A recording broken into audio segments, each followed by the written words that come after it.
রাত পোহালে তৃণমূল কংগ্রেসের শহীদ সমাবেশ। তৃণমূল কংগ্রেসের শহীদ সমাবেশের আগেই ব্যারাকপুর পৌরসভা 2 নম্বর ওয়ার্ড পৌরসভা কাউন্সিলর সম্রাট তপাদার তিনি দলীয় কার্যকর্তাদের নিয়ে একটি মিছিল করলেন শহীদদের উদ্দেশ্যে। মূলত 2026 সালের এই সমাবেশকে ঘিরে একাধিক রাজনৈতিক পারদ ইতিমধ্যেই চড়াও হয়েছে।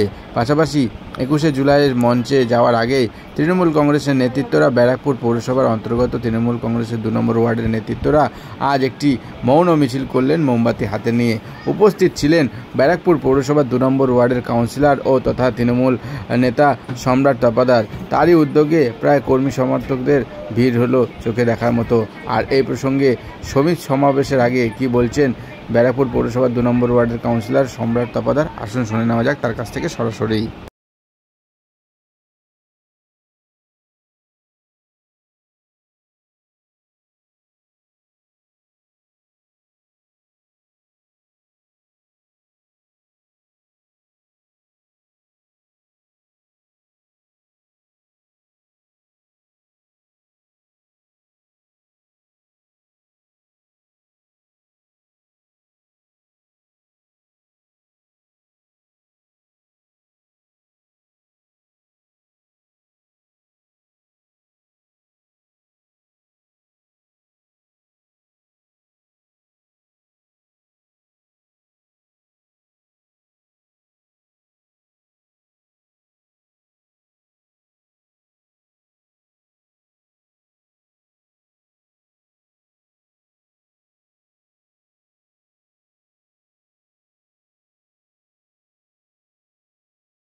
1993 সালের 21শে জুলাই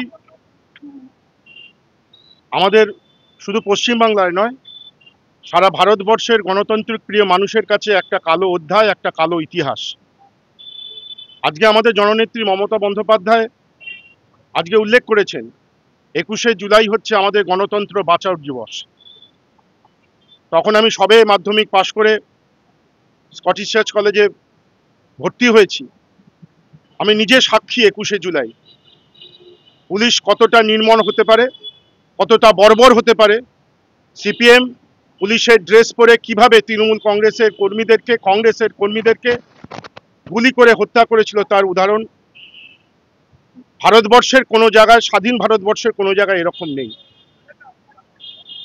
চোখের সামনে আমি টিবোর্ডের সামনে ছিলাম, টিবোর্ডের সামনে রক্তাক্ত হয়ে মরতে, শহীদ হতে আমি অনেকজনকে দেখেছি।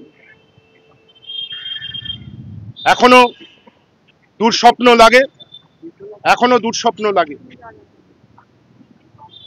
আমাদের 92 সালে মমতা বন্দ্যোপাধ্যায় বামফ্রন্টের বিদায় ঘণ্টা ডেকেছিল প্ল্যানেডে, নভেম্বর মাসের 25 তারিখে মৃত্যু ঘণ্টা, বামফ্রন্টের মৃত্যু ঘণ্টা ডেকেছিল।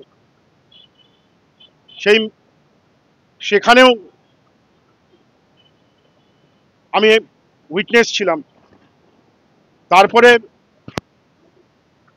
গণতন্ত্রকে বাঁচাতে no voter card no vote, EPIC কার্ডের দাবিতে গণতন্ত্রকে পুনঃপ্রতিষ্ঠিত করতে মমতা বন্দ্যোপাধ্যায়ের আন্দোলন শুধু বাংলা বা আমাদের দেশে নয়, পৃথিবী জুড়ে সবাই মানুষ আজকে জেনেছে। আমাদের এই গণতন্ত্রটাকে বাঁচাতেই হবে। বিজেপি নামক ফ্যাসিস্ট দলটি এবং সিপিএম নামক দলটিকে, যারা গণতন্ত্রকে হত্যাকারী, এই দলটিকে যে করেই হোক আমাদের রুখতে হবে। একটা জাতের নামে বজ্জাতি করে আর একটা সন্ত্রাস করে, এই দুটো দলকে আমাদের রুখতেই হবে। আগামীকাল আমাদের জননেত্রী মমতা বন্দ্যোপাধ্যায় এবং আমাদের নেতা অভিষেক বন্দ্যোপাধ্যায় যা নির্দেশ আমাদের দেবেন, আমরা তৃণমূল কংগ্রেসের কর্মী হিসেবে সকলে মিলে সব মাথা পেতে নিয়ে 2026-এর লড়াই আমরা সকলেই একসাথে লড়ব এবং চতুর্থবারের জন্য আমাদের জননেত্রী মুখ্যমন্ত্রীকে আবার পুনরায় আমাদের মুখ্যমন্ত্রী হিসাবে শপথ বাক্য আমরা পাঠ করাবো। সেই জেদ, সেই প্রতিজ্ঞা নিয়েই আমরা আগামীকাল 21শে জুলাই দিদির ডাকে ধর্মতলায় যাচ্ছি।